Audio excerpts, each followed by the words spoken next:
भारतीय संस्कृति में यज्ञ, योग एवं आयुर्वेद जैसी अमूल्य विद्याएं हैं, जिसका मूल है वेद। इतिहास की ओर दृष्टि डालें तो भगवान राम, भगवान कृष्ण से लेकर राजा महाराजाओं, ग्रामवासियों व अरण्यवासी ऋषियों की कुटियों तक नित्य व नैमित्तिक यज्ञों का प्रचलन देखने को मिलता है। और एक संविधा उसके ऊपर बीच में, ऊपर में, सबसे ऊपर, नीचे 2, फिर उसके ऊपर 3 और उसके ऊपर 1। अब ये सारी संविधाओं को बहुत दूर दूर भी नहीं रखना है, बहुत नजदीक भी नहीं रखना, और बीच से अग्नि ऊपर उठनी चाहिए, इतनी दूरी पर रखना है। ठीक है, आप खास ध्यान देंगे, संविधाओं का चयन सही तरीके से होगा तो अग्नि अच्छे से प्रदीप्त हो जाएगी। और अभी हम जो यज्ञ प्रारंभ करेंगे, ये 2 यज्ञ, एक देव यज्ञ और चिकित्सा यज्ञ। देव यज्ञ और चिकित्सा यज्ञ को करने के लिए 7 से 10 मिनट का समय लगता है। हम जैसे ये यज्ञ प्रारंभ करेंगे तो 7 मिनट से 10 मिनट के अंदर हमारा यज्ञ संपन्न हो जाएगा। तो यज्ञ जब प्रारंभ होगा उसके बाद कोई निर्देश देने वाली बातें नहीं होगी, सीधा हमें एक के बाद एक प्रक्रिया ये करनी होगी। इसलिए पूर्व की तैयारी सारी हम अच्छे से कर लेंगे। हम जब अग्नि प्रदीप करेंगे, फिर जब जल प्रोक्षण करेंगे, एक तो आचमन और अंग स्पर्श करेंगे, उसके बाद जल प्रोक्षण मानी हवन कुंड के चारों दिशाओं में जल को छिड़कने की एक प्रक्रिया होती है। जब वो प्रक्रिया करेंगे तो अपना जो घी का पात्र, सामग्री की प्लेट, उसको थोड़ा दूरी पे ले लेंगे। और जब हम जल प्रोक्षण करेंगे तब ध्यान रखेंगे घी के पात्र में, सामग्री की प्लेट में या हवन कुंड के अंदर एक बूंद भी पानी गिरना नहीं चाहिए, गिरने नहीं देना है, ऐसे करेंगे। और सबसे पहला जल सिंचन, जैसे मैंने कहा ना, आपकी पूर्व दिशा कौन सी है? ये है। ठीक है, अब आपकी पूर्व दिशा ये है तो मैं कहूंगा कि पूर्व दिशा में दक्षिण से उत्तर की ओर जल धारा करते हुए जल प्रोक्षण करेंगे। तो किधर करेंगे? आपके सामने हवन कुंड रखा है, हवन कुंड के जो सामने की दिशा है वो आपकी पूर्व दिशा है, और उसमें दक्षिण से उत्तर मानी अपना जो राइट हैंड है उधर से लेफ्ट हैंड की ओर ऐसे जल धारा करते हुए जल प्रोक्षण करेंगे हवन कुंड के बाहर की साइड में। हवन कुंड के अंदर पानी नहीं गिरने देंगे, बाहर। फिर दूसरा जल सेचन कहूंगा कि वेदी के पश्चिम दिशा में दक्षिण से उत्तर की ओर जल धारा करें। तो आपके और हवन कुंड के बीच वाला जो गैप है उसमें अपने राइट हैंड की ओर से लेफ्ट हैंड की ओर डालेंगे जल। ठीक है, दाईं ओर से बाईं ओर। फिर मैं कहूंगा वेदी के उत्तर दिशा में पश्चिम से पूर्व की ओर, मानी हवन कुंड का जो उत्तर दिशा, मानी आपका जो लेफ्ट हैंड है, लेफ्ट हैंड वाली जो साइड है ना हवन कुंड की, वो उत्तर दिशा कही जाती है। उसमें आपको अपनी ओर से सामने की ओर धारा बनाते हुए जल डालना है। फिर कहेंगे कि ईशान कोण से प्रारंभ करके परिक्रमा क्रम से वेदी के चारों दिशा में जल डालें। ईशान कोण मानी पूर्व दिशा और उत्तर दिशा का जो कोण होता है उसको ईशान कोण कहते हैं। जहां हमने कलश, अर्थात आपका जो लेफ्ट हैंड है उसका जो सामने वाला कोना, उसको कहते हैं ईशान कोण। क्या कहते हैं? वहां पर ही हम कलश छोड़ेंगे। दीप प्रदीप्त करने के बाद दीपक को भी वहीं रखेंगे, और जब लास्ट जल प्रोक्षण करेंगे उस कोने से प्रारंभ करके परिक्रमा क्रम से चारों दिशाओं में करेंगे। पहले राइट साइड, फिर दक्षिण दिशा, पूर्व दिशा, पश्चिम दिशा को होते रहे ऐसे, और फिर कलश वहीं छोड़ देंगे। ठीक है, आचमन करेंगे तब ये आचमन पात्र से जल लेंगे, जल प्रोक्षण करेंगे तो इस कलश से जल लेंगे। समझ में आ गया? इतनी प्रक्रिया। खास ध्यान देंगे समिधा चयन में। जैसे ही हम अग्नि प्रदीप करें, आपके पास जो कपूर है, कपूर हवन कुंड के बीच में पर्याप्त मात्रा में रखे, जिससे समिधा अच्छे से प्रदीप्त हो।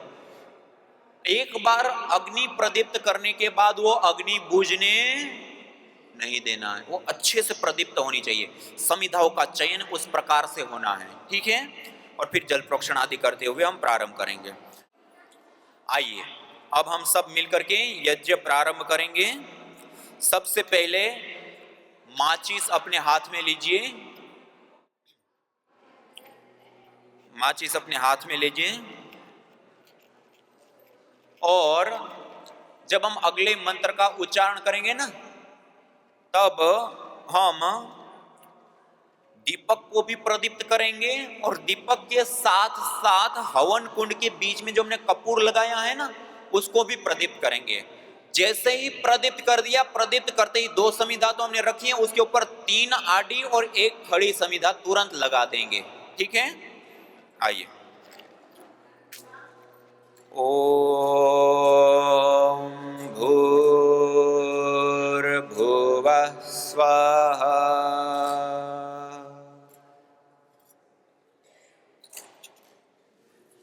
अब 3 समिधाओं को आड़ा लगाइए और एक उसके ऊपर ऐसे खड़ी। कुल 2 समिधा आड़ी नीचे हैं, उसके ऊपर 3 और उसके ऊपर 1, 3 और 3 6 समिधा छोटी छोटी हैं। 6 समिधाओं को हमें ऐसे लगाना है कि अग्नि अच्छे से प्रदीप्त हो जाए। और दीपक को ईशान कोण में छोड़ दीजिए, जहां कलश है ना उधर साइड में छोड़ दीजिए। अब ब्रह्मांजलि में दोनों हाथ रखिए और सीधा बैठिए। ब्रह्मांजलि में दोनों हाथ रख करके आंखें बंद करके सीधे बैठ करके पावन ओंकार का उद्घोष करेंगे।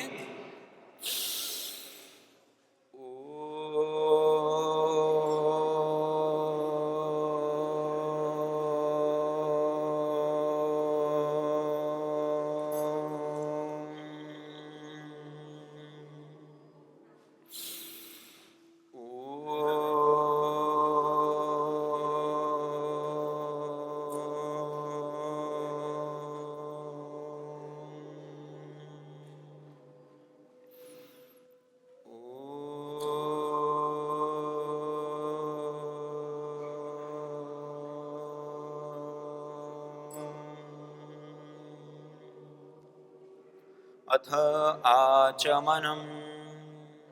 अपने दाएं हाथ की अंजलि में 1 चम्मच जल लेंगे। दायां राइट हैंड की अंजलि में 1 चम्मच जल लेंगे और मंत्रोच्चारण के बाद इस जल को हथेली को नालीनुमा बनाते हुए पिएंगे। पीने के बाद हाथ को सिर के ऊपर नहीं ले जाएंगे, वापस ला करके दोबारा 1 चम्मच जल लेंगे। 3 मंत्र से 3 बार हम आचमन करेंगे। ओम अमृतोपस्तरणमसि स्वाहा। दूसरी बार जल लेंगे, सिर के ऊपर हाथ नहीं ले जाना है। ओम अमृतापिधानमसि स्वाहा। तीसरी बार जल लेंगे। ओम सत्यं यशः श्रीर्मय श्रीः श्रयतां स्वाहा। अब हस्त प्रक्षालन कर लेंगे, हाथ को धो लेंगे। जो छोटी सी प्लेट है उस प्लेट के अंदर अवशिष्ट जल को डाल देंगे। हाथ धोने के बाद अब लेफ्ट हैंड बाएं हाथ की अंजलि में 1 चम्मच जल लेंगे। अब राइट हैंड की मध्यमा और अनामिका 2 उंगलियों को जल में स्पर्श करते हुए एक एक इंद्रिय का स्पर्श करते हुए इसकी पवित्रीकरण, शुद्धिकरण और शक्ति की प्रभु से प्रार्थना करते हुए अंग स्पर्श करेंगे। ओम वांग आस्यस्तु। ओम नसोर्मे प्राणोऽस्तु। ओम अक्ष्णोर्मे चक्षुरस्तु। ओम कर्णयोर्मे श्रोत्रमस्तु। ओम बाह्वोर्मे बलमस्तु। ओम ऊर्वोर्म ओजोऽस्तु। ओम अरिष्टानि मेंगानि तनुस्तन्वा मे सह सन्तु। शरीर के सभी अवयवों के ऊपर, अंगों के ऊपर जल का छिड़काव करने के बाद अब घी के पात्र को थोड़ा सा दूर कर लीजिए और सामग्री की प्लेट को थोड़ा दूर कर लीजिए। अब हम जल प्रोक्षण करेंगे और जल प्रोक्षण करते हुए ध्यान रखेंगे हवन कुंड, दीपक, गाय का घी का पात्र या सामग्री की प्लेट के अंदर एक भी बूंद पानी नहीं गिरने देंगे। राइट हैंड दाएं हाथ की अंजलि में कोई एक ही व्यक्ति जिनका मेरी ओर मुख है, मंच की ओर अभिमुख है, एक व्यक्ति अपने दाएं हाथ की अंजलि में जल लेंगे और सबसे पहले वेदी के पूर्व दिशा में दक्षिण से उत्तर की ओर जल धारा करते हुए जल प्रोक्षण करेंगे। ओम अदितेनुमन्यास्व। दूसरी बार जल लेंगे और वेदी के पश्चिम दिशा में आपके और हवन कुंड के बीच वाला जो गैप है उसमें अपने राइट हैंड से लेफ्ट हैंड की ओर, दक्षिण से उत्तर की ओर ओम अनुमते अनुमन्यास्व। तीसरी बार जल लेंगे और वेदी के उत्तर दिशा में अपना जो लेफ्ट हैंड की साइड है उसमें अपनी ओर से सामने की ओर धारा बनाते हुए जल प्रोक्षण करेंगे। ओम सरस्वत्ये अनुमन्यास्व। अब चौथी बार जल लेंगे और हवन कुंड के चारों दिशाओं में परिक्रमा क्रम से, जहां हमने दीपक और कलश रखा है ना, वहां से प्रारंभ करके परिक्रमा क्रम से वेदी के चारों दिशाओं में जल प्रोक्षण करेंगे मंत्रोच्चारण के बाद। ओम देव सविता प्रसुवयज्ञं प्रसुवयज्ञपतिं भगाय दिव्यो गंधर्वः केतपो केतं नः पुनातु वाचस्पतिर्वाचन्नः स्वदतु। वेदी के चारों दिशाओं में जल प्रोक्षण करेंगे। अब कलश को ईशान कोण में दीपक के पास में छोड़ दीजिए। घी के पात्र को सामने ले आइए। घी का पात्र सामने ले लेंगे और अब हम 4 गाय के घी की विशेष आहुतियां प्रदान करेंगे। आपका घी जमा हुआ हो तो आप अग्नि के ऊपर ऐसे रख करके उस घी को गर्म भी कर सकते हैं। अब हम 4 विशेष गाय के घी की आहुतियां प्रदान करेंगे। पहली वेदी के अंदर प्रदीप्त समिधाओं में उत्तर दिशा में प्रदीप्त समिधा के ऊपर पहली आहुति देंगे। दूसरी दक्षिण दिशा में प्रदीप्त समिधा के ऊपर आहुति देंगे। पश्चिम से पूर्व की ओर अपनी ओर से सामने की ओर धारा बनाते हुए और 2 हवन कुंड के बीच में ऐसे 4 गाय की घी की विशेष आहुतियां प्रदान करेंगे। जब श्रुआ पकड़ते हैं ना, श्रुआ को पकड़ने जैसे पेन पकड़ते हैं ना, ऐसे पकड़िए एक बार। श्रुआ पकड़ने का एक तरीका होता है, पेन पकड़ा ऐसे पकड़ा और फिर प्रथम उंगली को ऐसे सीधा कर दिया। जब हम मंत्र का पाठ करते हैं उसके पूर्व में ओम बोलते हैं, तब श्रु के अंदर गाय का घी लेते हैं। जब हम स्वाहा बोलते हैं तो स्वाहा के साथ आहुति प्रदान करेंगे और सभी लोग मंत्र का उच्चारण जरूर करेंगे और नहीं आता तो अंतिम में स्वाहा जरूर बोलेंगे। आइए। ओम अग्नये स्वाहा इदम अग्नये इदन्नमम। ओम सोमाय स्वाहा इदं सोमाय इदन्नमम। ओम प्रजापतये स्वाहा इदं प्रजापतये इदन्नमम। ओम इंद्राय स्वाहा इदमिंद्राय इदन्नमम। अब एक व्यक्ति गाय की घी की आहुति देंगे और एक व्यक्ति, जो आपके पास जड़ी बूटियां हैं ना, अपने राइट हैंड की मध्यमा, अनामिका और अंगुश 3 उंगलियों के माध्यम से ऐसे जड़ी बूटियां लेते हैं और सीधे हाथ के साथ ऐसे सीधे हाथ से ऐसे आहुति देते हैं। ऐसे उल्टे हाथ से ऐसे आहुति नहीं देते हैं, ऐसे सीधे हाथ से ऐसे आहुति प्रदान करेंगे। एक व्यक्ति घी की आहुति देंगे और बाकी जितने भी लोग हैं वो जड़ी बूटियां सामग्री की आहुति देते हैं। और यदि अकेले मेरी तरह करते हैं तो पहले गाय की घी की आहुति दी और फिर सामग्री की आहुतियां दे दिया। जो लोग एक हवन कुंड के ऊपर ज्यादा लोग बैठे हैं तो थोड़ी थोड़ी मात्रा में जड़ी बूटियां लेंगे। क्यों? क्योंकि हवन कुंड छोटा है, एक घर के हिसाब से, तो उसी अनुपात में हम जड़ी बूटियां डालेंगे। अत्यधिक मात्रा में हम जड़ी बूटियों की आहुतियां नहीं देंगे। अग्नि प्रभावित नहीं होनी चाहिए, अग्नि अच्छे से प्रदीप्त होनी चाहिए। तो अब आइए हम विशेष आहुतियां देंगे। गाय के घी के साथ जड़ी बूटियों की भी आहुतियां प्रदान करेंगे।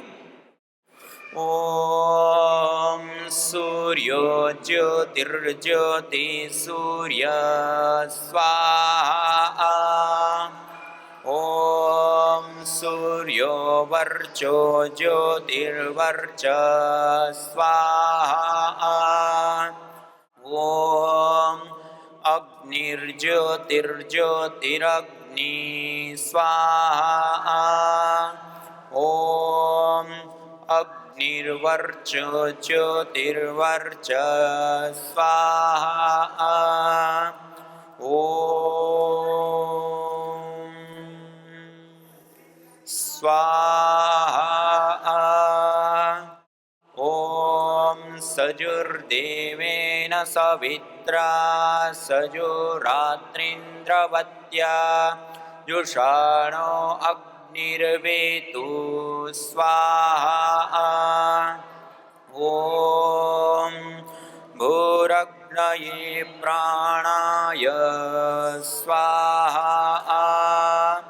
इदमग्नये प्राणाय इदन्न मम। ॐ भुवर्वायवे पानाय स्वाहा। इदं वायवे पानाय इदन्न मम। ॐ स्वरादित्याय व्यानाय स्वाहा। इदमादित्याय व्यानाय इदन्न मम। ॐ भूर्भुवस्वरग्निवायवादितेभ्यः प्राणापानव्यानेभ्यः स्वाहा। इदमग्निवायवादितेभ्यः प्राणापानव्यानेभ्यः इदन्न मम। ॐ आपो ज्योतिरसोऽमृतं ब्रह्म भूर्भुवस्वरो स्वाहा। ॐ या मेधां देवगणपितरश्च उपासते तया मामद्य मेधयाग्ने मेधाविनं कुरु स्वाहा। ॐ विश्वानि देव सवितर्दुरितानि परासुव यद्भद्रं तन्न आसुव स्वाहा। ॐ अग्नेनय सुपथाराये अस्मान् विश्वानि देववयुनानि विद्वान् युयोध्यस्मज्जुहुराणमेनो भूयिष्ठान्ते नम उक्तिं विदेम स्वाहा। ॐ भूर्भुवस्वः तत्सवितुर्वरेण्यं भर्गो देवस्य धीमहि धियो यो नः प्रचोदयात् स्वाहा। ॐ त्र्यम्बकं यजामहे सुगन्धिं पुष्टिवर्धनम् उर्वारुकमिव बन्धनान् मृत्योर्मुक्षीयमामृतात् स्वाहा। ॐ सर्वं वै पूर्णाग्वं स्वाहा। ॐ सर्वं वै पूर्णाग्वं स्वाहा। ॐ सर्वं वै पूर्णाग्वं स्वाहा। जो तुम चाहते हो रोगों से छुटकारा तो लो नियमित यज्ञ का सहारा। यज्ञ की यह शुद्ध हवा सब रोगों की है दवा। आयुर्वेद ग्रंथों में यज्ञ को देवीय चिकित्सा कहा है और कहा आयुर्वेदेषु यत् प्रोक्तं यस्य रोगस्य भेषजं तस्य रोगस्य शान्त्यर्थं तेन तेनेव होमयेत्। अर्थात आयुर्वेद के अंदर जिन रोगों की शांति के लिए जिन जिन औषधीय द्रव्यों का सेवन करने के लिए कहा जाता है, उन्हीं द्रव्यों से हवन करने पर वह रोग हमारे शांत हो जाते हैं, दूर हो जाते हैं, नष्ट हो जाते हैं। अतः आइए हमारे ऋषियों द्वारा प्रदत्त देवीय चिकित्सा यज्ञ को अपनाएं और अपने स्वास्थ्य को समृद्ध बनाएं।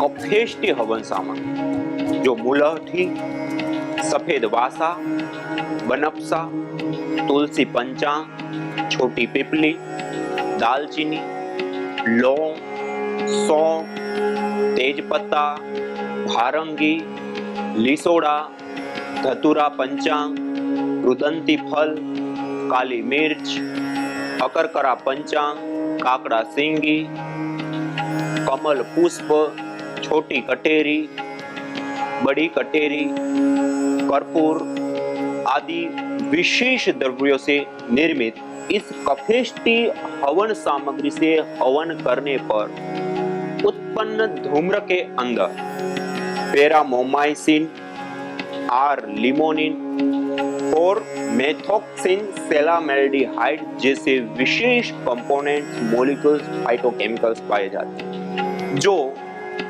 श्वास संबंधी रोग, दमा, कास, स्वरभेद, नजला, साइनस, खांसी आदि कफज रोगों में विशेष करके लाभदायी होती है।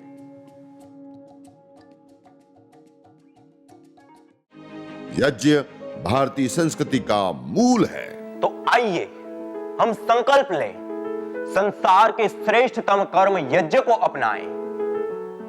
पिंड और ब्रह्मांड में संतुलन कायम करने वाले यज्ञ को अपने जीवन का अभिन्न अंग बनाएं एवं प्रकृति मां के प्रति अपने ऋणों को अदा करें। विश्व स्वास्थ्य का एक नारा, यज्ञ से होगा जग उजियारा। भारतीय संस्कृति की अमूल्य विरासत यज्ञ की महिमा को जानने हेतु वैदिक चैनल पर प्रतिदिन प्रातः एवं सायं 11:30 बजे यज्ञ महिमा कार्यक्रम से जुड़े। विशेष जानकारी हेतु संपर्क करें। मोबाइल 9068565306।